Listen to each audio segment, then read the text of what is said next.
So welcome, Vern. Again, thank you for having me. So, you talk about and your business is what called a neural profit Engine, engines. yes, neural profit engines. You have to explain that. And how did you come to it? And what's it got to do with solving business problems? Well, thank you.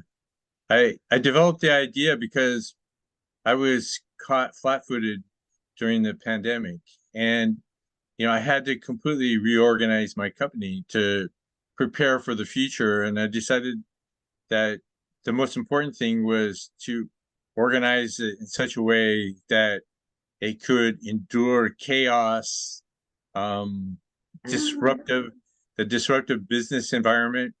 I mean, when you listen to business news or you listen to or you read business articles, I mean, the word that's most prevalent is disruptive. Everyone wants to develop a company that's going to disrupt all the other companies. So how do you deal that? How do you deal with that? And I had been working with artificial intelligence for marketing and to enhance marketing and for forecasting. And I realized that probably the one thing that we have that's most tuned and has evolved over the years to be able to handle chaos and be able to handle radical change in our environment and sense danger is our brain. And our brain is the biggest neural network.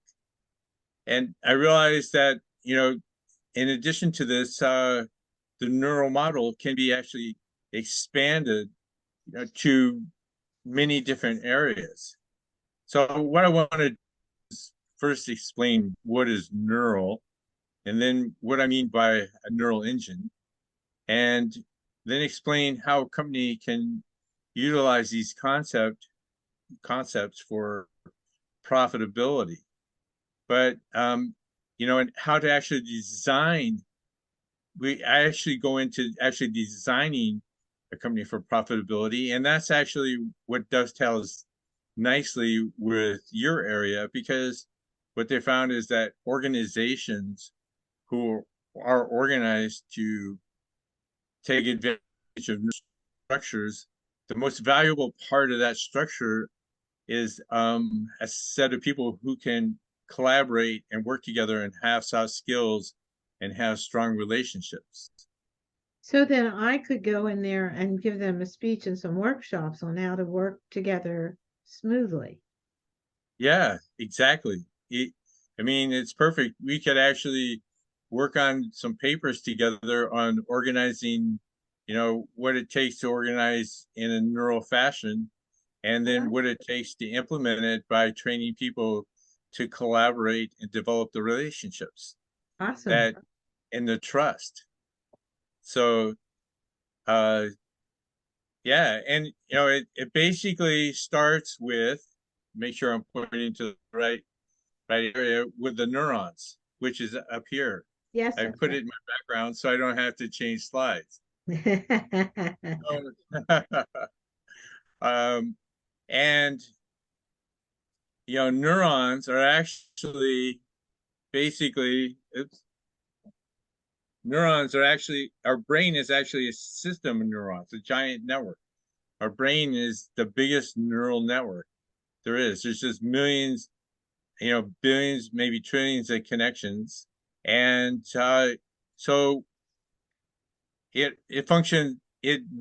Regulates how we think and operates, and we need nerve cells that can detect information and transmit that information, and then interpret that information. And that's what nerve cells do. They basically share information by connections that are just almost barely touching, and they send signals across these synapses to communicate, share information with each other. And that's the role of the neurons. So you're saying artificial intelligence is basically replicating how our brain works. That's it. That's it. And that's what this is right here. This is the mathematical model that we use, or an example of one of the mathematical models that we use to replicate the organization of the brain. And you know, these models, they function the same as a brain. I mean, think about, you're out hiking and you see a bear. What are all the functions that you need to, first of all, your body needs to recognize it's a bear. Your body needs to then understand that that bear could be dangerous for you. Then basically for that, you need optical recognition, and you need a set of a database that tells you that bears are dangerous animals, and you need a complex system to process all that information. And there can't be a boss. Do you see over here? Do you see a boss neuron in? I'll get my. There's no boss. It's all.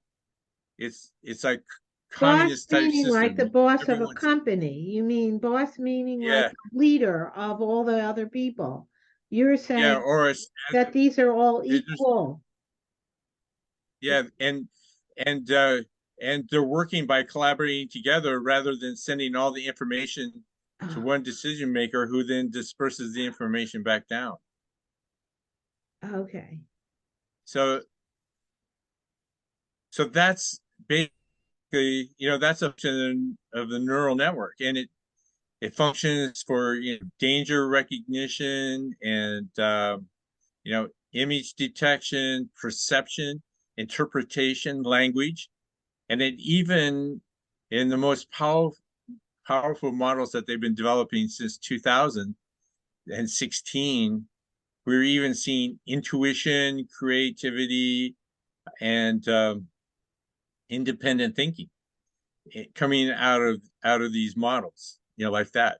And it's really amazing because a lot of times we think that that's a special human feature that can't be replicated anywhere. But basically, it's coming out of these models, and the way they work is, oops, pointing the wrong way. The way they work is that each node has an array of numbers, That and that the node, information. that node you're pointing to the green circles. Yeah, I'm pointing to the green circle. Okay. Each node has a set of vector, a string of numbers associated with it, and each pathway passes data to the node. Each node. See, the pathway passes the data to the node, and the node multiplies the data times this string of numbers, and then passes the results to the next node. And that's all that's happening, and that's what creates intuition, creativity, and all the perception, the ability to detect faces and things like that. And in fact, that's what that's what Apple has actually labeled. They've actually created a chip, and that is actually designed to look like that, and that's what they call a neural engine. And they've actually copyrighted that, so I can't use neural engine to promote my company, but I can use neural profit engine. Ah, And so if you hold an Apple phone up to your face, and it recognizes your face and then opens okay. the phone, Right. that is actually a neural engine, and it it's designed for perception, intuition, creativity, independence. It's also a language processor like our brain is. And the advantages are, it's very fast. It can remember. It can classify data, organize data. It can identify clusters of data, and it can predict. So, And go ahead. And yeah, I'm sorry. now, so yeah, go ahead and ask your question if you want. Um, so you said that these neural engines are developed such that they now can think independently. Yes. Yeah. So probably the most famous example is what's called Move 37.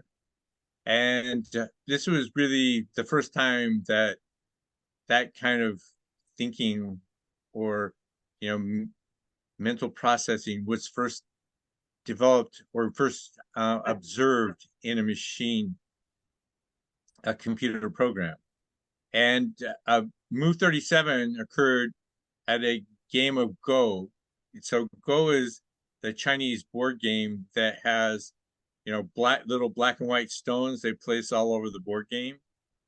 And the people who are involved with Go, in fact, the president, Sergey Brin, of artificial intelligence that could play Go until 2040 or 2050.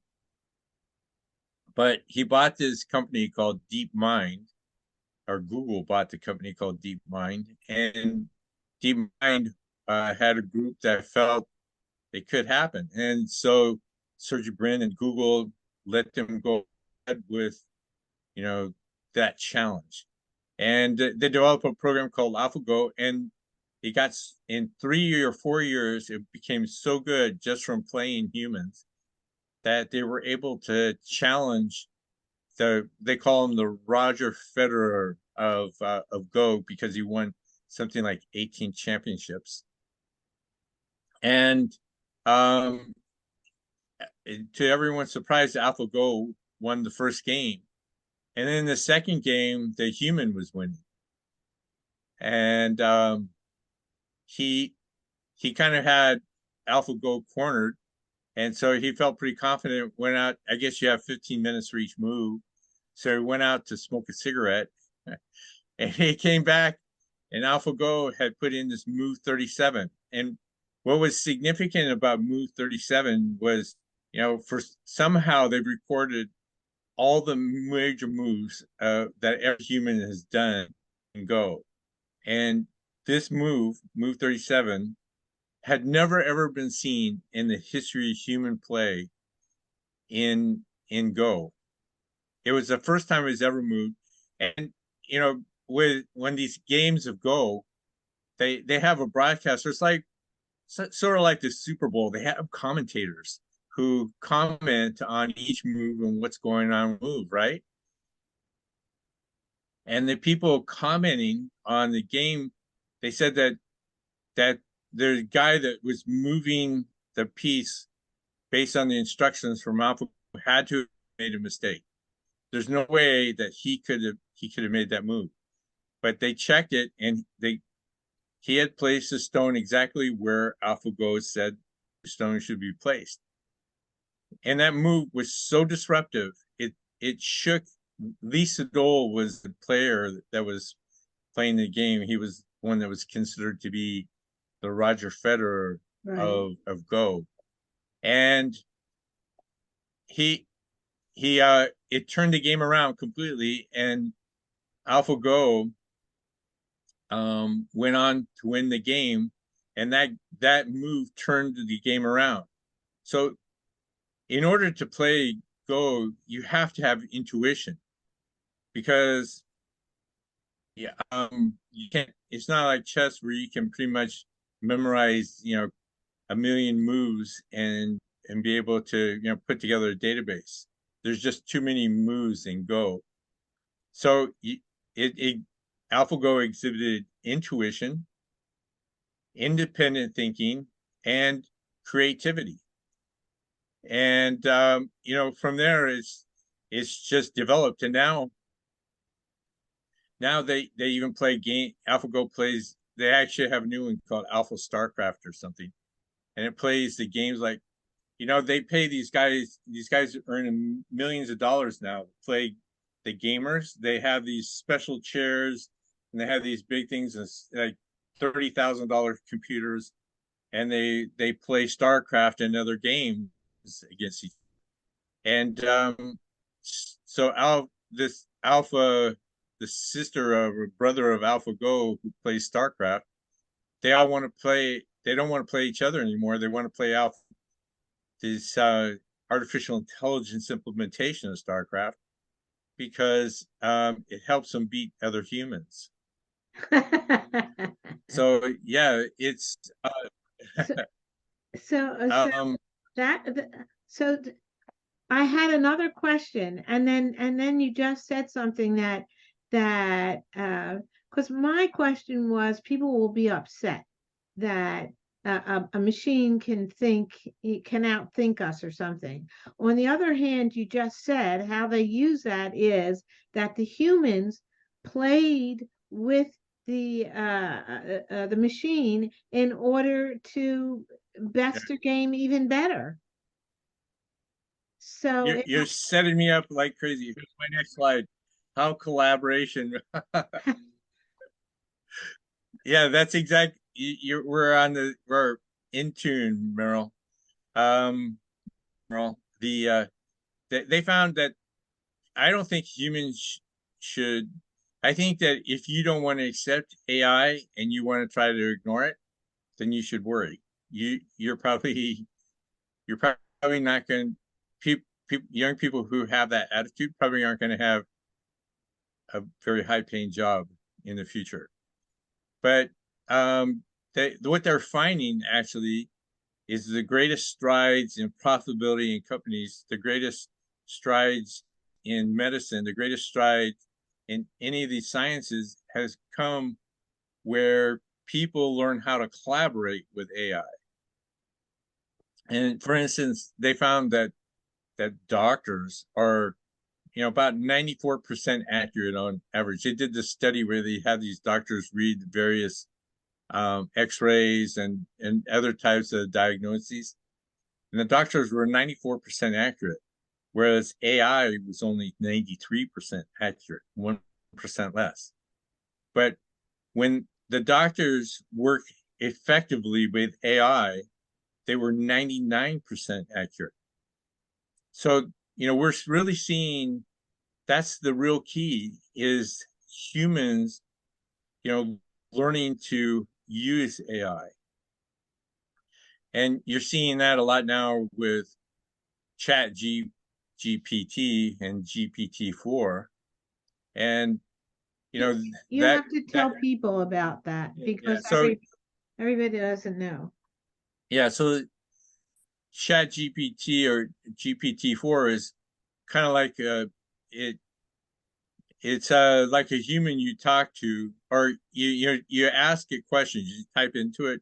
I don't know if you can talk to it yet, but you type in to the computer, you type your question, like you want to write a paper, it'll write a paper for you. And so it's actually, it can be useful, but you just have to be very, Well, very wait, careful. so you ask it a question and then what? Excuse me, just a second. I'm getting. So while yeah, okay. Yeah, I was my throat was getting caught. So you ask, for instance, you can ask it, uh, what are the 10 things you need to do to get ready for taxes? And it will give you 10 things. Or you can ask it, for instance, it was tested, Wall Street Journal put it through a test. They actually attended a class, and the class was about writing a movie with what was that movie with Matthew Broderick? Oh, something days off, someone's day off, where Oh, they skipped school, Matthew Broderick, yeah, and yeah. they take the dad's Ferrari, and actually Chat GPT did actually a very poor job. It didn't associate the right people with the right roles and things like that. So while useful, it's also very it can be it can have lots of errors. And they also felt the professor who was grading the paper that was submitted felt that, there was lots of grammatical errors and things like that. But probably the biggest worry about things like Chat GPT is if you really ask it a question like, what was the origins of COVID? It's going to tell you that the origins, that science has decided that the origins were from from a animal transmission to a human, right? Where the science actually, I'm not saying one way or another, but the science definitely is not settled on that question, Right. and it's migrating more toward a lab leak. So, but the problem is that Chat GPT doesn't finesse that question or doesn't put in that gray area. So, there's more and more, uh, there's lots of other tools that are very beneficial as far as artificial intelligence and how it enhances business. So, all in all, I think it's good. I think that people have to, they have a right to worry. Elon Musk is worried about it, but you just have to learn how to use it, and you can't just start using it and not use your own brain and think logically and use good common sense when you're using some of this stuff. Does that make sense? Yes. What you're saying is you have to always maintain the fact that you're the boss. Right. And it's very interesting because they've done a lot of experiments with people they've been in accidents and their brain, they've had this, or they've had problems. They've had to actually sever the difference between the connection between the right and left. Yeah. And they found that everyone thinks that the logical, rational part of the brain is what rules the brain.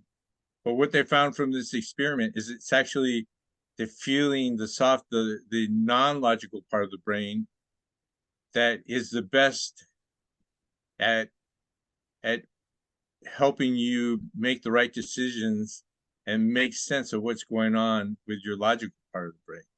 So you have to keep that human part when you're working with these machines and not just accept everything at face value that's coming from.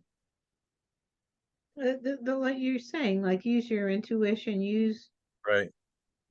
use it. I have a feeling that machine's always been right, but I have a feeling that this doesn't make sense. That's what you're talking about. Exactly. That's it. That's it. Yeah. And you know the other part is that you have to set up everything correctly. For instance, you have to organize your data correctly too when you're using these. If you got to be really careful, and that's where bookkeeping. That's why I started with bookkeeping as far as data for companies and bookkeeping as a starting point for artificial intelligence, because actually QuickBooks is applying a lot of artificial intelligence to its bookkeeping programs in order, things like to improve productivity. So, see 5 transactions in a row or something that are similar and they're all categorized as the same, it's going to suggest a category for those transactions for a new transaction. Oh, I see. But yeah, but the main thing is that you have to you have to be really good at cleaning your data, and you have to really, data has to be a key part of the whole puzzle, and you have to be strategic about it. You have to organize it correctly, and you have to, if you're going to use it for machine learning, you have to make sure that it's accurately labeled and the labels aren't introducing bias. And in a company, that data is the money, the bookkeeping, Right. the what comes in and Right. goes out. So That's it. that That's it. it's so interesting to me. You know, it sounds kind of almost in the clouds, this AI and the data and all that. And what are you talking about? You're talking about the bookkeeping. That's incredible. It's Right. so basic Yep. that I've taken it for granted in my businesses. Right. But I haven't taken it for granted, but I haven't given it the status it apparently deserves. Right. Yeah. And I think talk about the silos versus uh right. Well, we're we're in synchronicity today. It's like we're completely synchronized in our thinking. It's yeah. So the other thing about data is that the traditional company is organized like a manufacturing. It's like they organize the company like a production line, right? And so you have your suppliers, and um, you have your production line, and then you have your finishers, and you have your salespeople. And the way it's typically been organized is that the data starts to, and it flows up to the guy in the top, and then the guy in the top decides where the data is going to be distributed and who gets it and how much is shared. And this is what has made companies very rigid and flexible, and makes it very, very difficult to react to any kind of big change in the environment.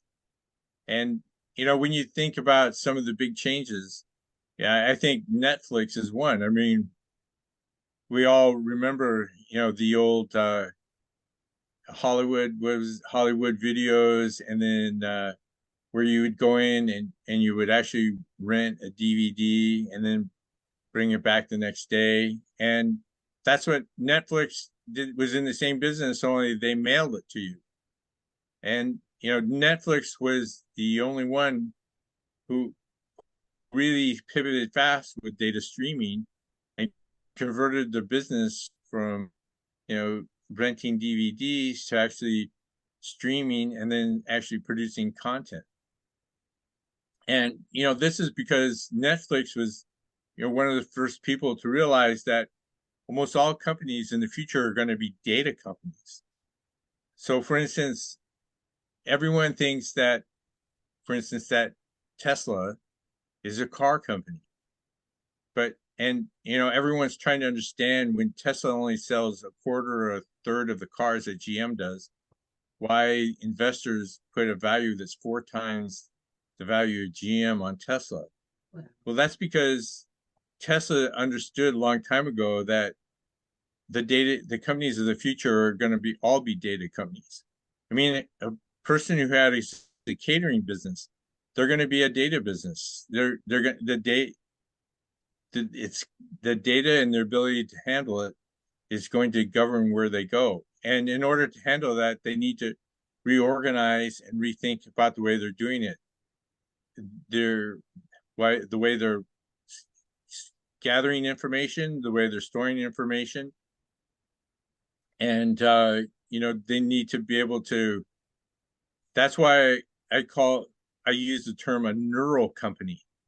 So a neural CFO is a CFO who is sitting as a CFO of an agile company where everything is digital, and that's why I call a neural company. So this over here, this graph here shows how an agile company is organized. While they have independent groups, they're all interconnected and talking to each other, just like the neural network that runs artificial intelligence for so many operations. And the reason that this is so powerful is that your ability to interact with the data, interact with machines, and then interact with humans, and provide a smooth collaboration between machines and humans and an organization is much more effective than and that's these are the companies that you're really starting to see succeed, and it's really changed my company. I mean, my company, since I really got this together, is actually doing much better now. So you talked about how the information or data or bookkeeping and numbers um, flowed upward. I loved you talked earlier about the silo image because, and then you labeled them. Marketing is one silo. What's another one? Sales, another silo. Sales, yeah. So Uh, uh, so so here you have them. See, you can see, get my finger going the right way. You can see sales, and then you can see marketing. I'm sorry, manufacturing. So you kind of have the same, you have clusters, and this is engineering. You oh, have the same clusters, but instead of the information flowing up to a central place and then going back down and being shared, you can see that the lines of communication between each the clusters join each other. clusters. Yeah, that's it. And they don't join each other in one place. There's several lines of communication, and they go back and forth between each other. Like, you don't have to send information down to the sales and then send it over to manufacturing. All the groups work together and collaborate together. And in order to do this, the key thing is, relationships between humans. That's what make these. It's not the power of the computer, or the power of the computers, or just the data they have, but it's the integration between human relationships and human collaboration and trust that integrated with computers, the data, and people working with each other, and the production process that makes them function so well. Okay, so you talk about the integration, the people, how the people function together. So Right, I think in terms of if a company is used to having silos and all the information goes up to a central person like the boss, the owner, then right. uh, and now with this more egalitarian approach where no information, sales information isn't held from me because I'm in production. But I know about sales and you know about production. So then here I am as just a worker on the line, and I can say, well, maybe we could do it this way. That's And it. won't You got that it. make the boss nervous as heck? Well, it can if the boss is from a traditional company, but if the boss is, enlightened, as I like to put it, he's been neuralized. He's adopted he's adopted the neural mentality. He's going to understand. He's a neural CFO or a neural CEO working in the neural company. He's going to understand that that's where the power comes from, and he's going to give that power to to his workers to make those kinds of decisions. in the same way, in the same way that he Yeah, gives the power to the machine, the neuron, to yeah, think the way it does to create something maybe a little different than he expected.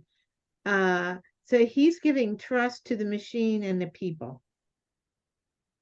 That's it. That's it. And it's just like the brain. I mean, if you see a bear, there's not just one. You don't send all the information just to one neural area and then expect it to make a decision and distribute it out. Basically, well, it kind of, basically it's the neurons working together and firing off and exchanging information that allows you to perceive that that's a bear. So not only do you have to have the integration to make a neural company work and be able to function effectively, not only do you have to have that neural connections in the company, but you have to have neural connections outside of the company. You have to be able to, you have to have relationships with people and with the community too, to be able to exchange information.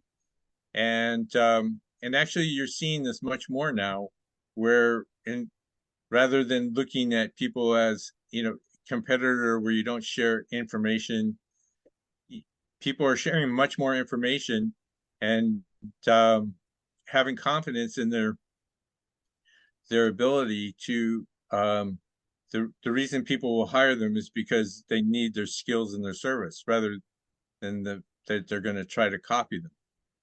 And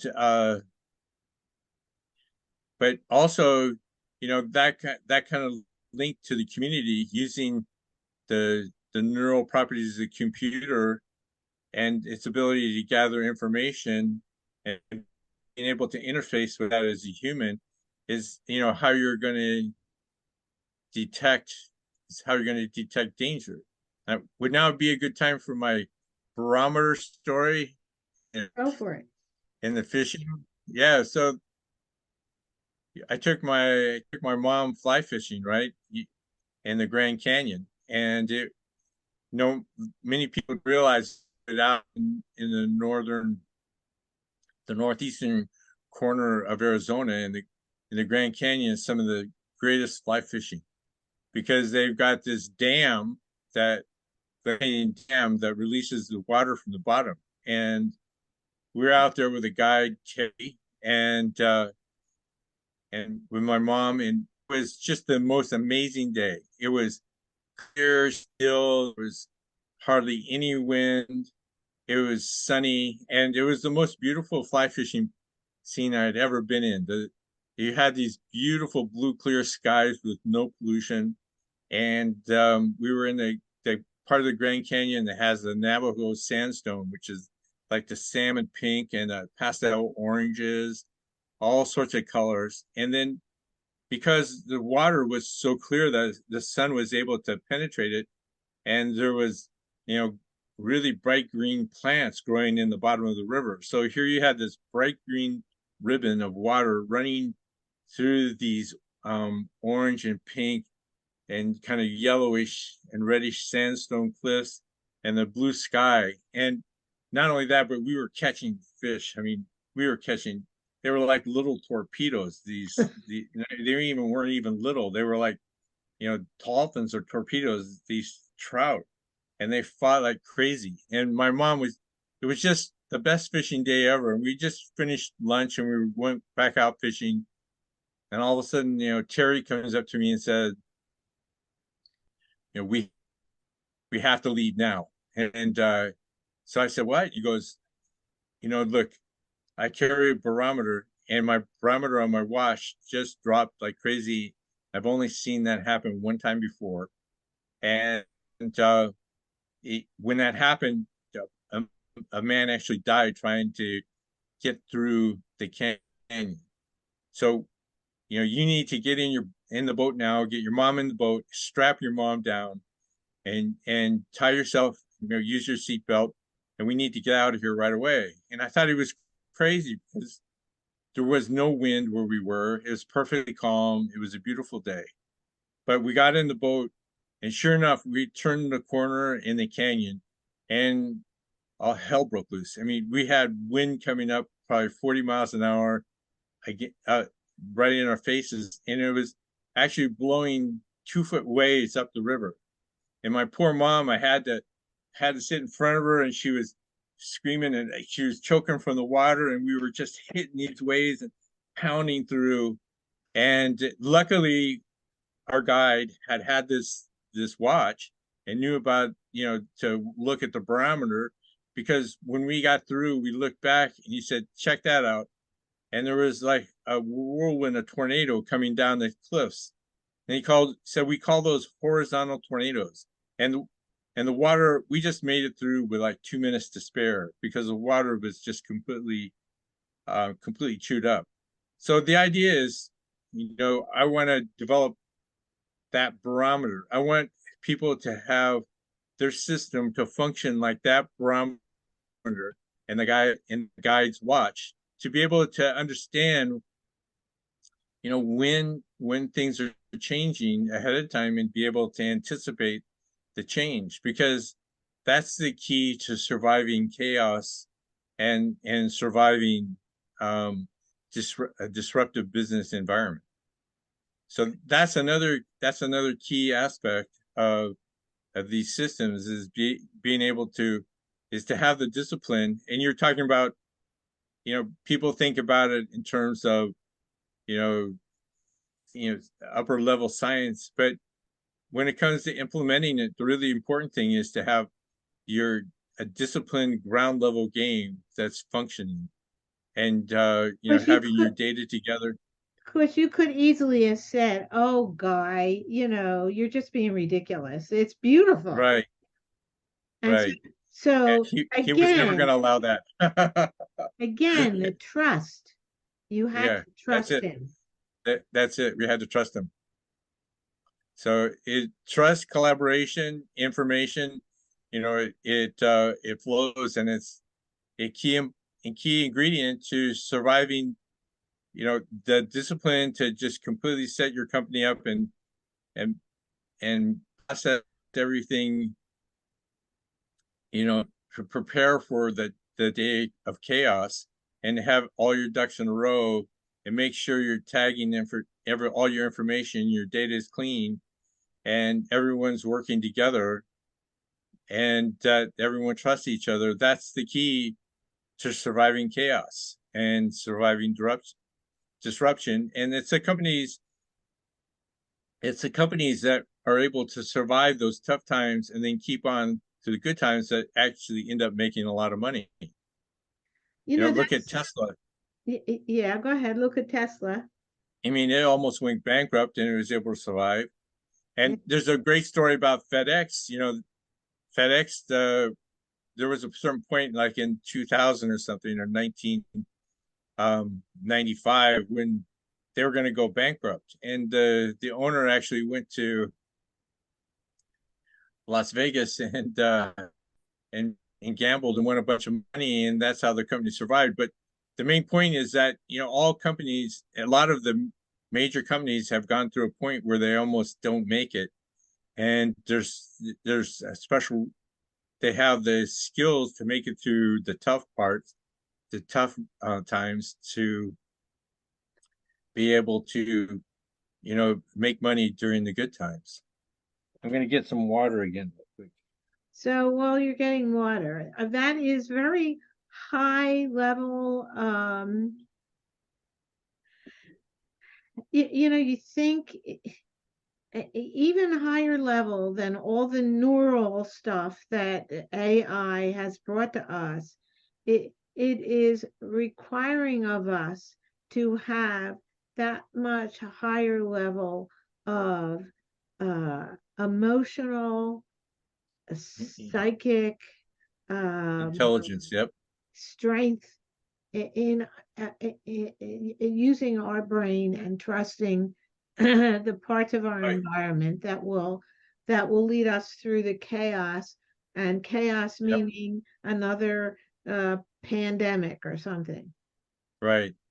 A pandemic, or the upcoming recession, Yes, or wars. the banks all of a sudden. Yeah, That's exactly it. That's So, and it's all the key component of it all is, human relationships and trust. Even though, artificial intelligence uses the same high level of communications and data sharing and collaboration. I mean, that's what makes these neural networks so powerful. interesting. Very. It really it it's computer artificial intelligence is just pulling mankind to uh, a It, more amazing way to live with each other. right. So I mean, Yep. so because well, one of the trouble is I don't trust China, I don't trust Russia, I don't trust Democrats, I don't don't trust I don't Republicans. trust I don't trust the woke people. I don't trust Yeah, those what do they call them? The oath keepers. I don't right. trust yeah, I, I don't trust yeah, exactly. There's so much divisiveness at a time when We we need actually to do need to be this. collaborating, working together. Exactly. And trusting each other and communicating. The key is communicating and sharing information. And That's really what's going to be what? that's what's going to be the key factor in the success of an Yeah, organization, yeah. of our country, of you as a person, and things like that. Your connections and your collaboration, and how well you collaborate with people, and how well you collaborate with AI. And you start that by having a client company that hires you to do their bookkeeping. Yeah, that's exactly it. And That's so the way it works is that I start with helping them get their data in order, and then once the data is in order, we start becoming more creative and more disciplined as far as tagging the data. But then what I've developed is tools to actually scan the receipts and store the receipts on the cloud in a searchable database. So, the transactions and the information that relate to the data that you have in your accounting system is also stored in a searchable database in the cloud, and along with all your documents. So if you need, you know, a lot of people during the pandemic um, wanted to apply for the PPP loans, right? But then you were all locked down and you had to get your documents, you had to take them to the bank, and they're all in papers and paper files somewhere in a box, and half of them were in one box and half of them were in another box, and there was no relationship. So yeah, the that's the next step. And then as you build your company, start putting together what I call a, a data interface where you're actually using, you know, uh, in, data coming from all different sources, your accounting system, and put together in a central screen where you can actually see it in one place and evaluate what's going on and integrate the information. And from there, we work with companies on how to set up their company in a more effective way and communicate between the different business areas. so I have to say that Vernon holds an MBA in finance from NYU, a CFA, a CAIA designation with a focus on graduate level statistics for finance. He has applied this knowledge to develop profitable solutions for commercial projects over his 30-year career in finance and business. He recently advanced his skill further with courses on data analytics and machine learning from AI from Google and Stanford University. So I guess you probably know what you're talking about. Yeah, Very, very impressive. yeah, thank you. Thank you. Yeah, and yeah, it's we have to continue growing and continue learning, right? And continue to develop our skills and learn how to interact more effectively between humans and share the information in an effective manner. Yes, and I've done a little bit of research too, but and exactly what you say is that it's not enough to know your specialty. It's not enough for me to know about relationships. I have to know how to bring it to people and how to find those That's people, right. and all those things are a part of that AI component. Right.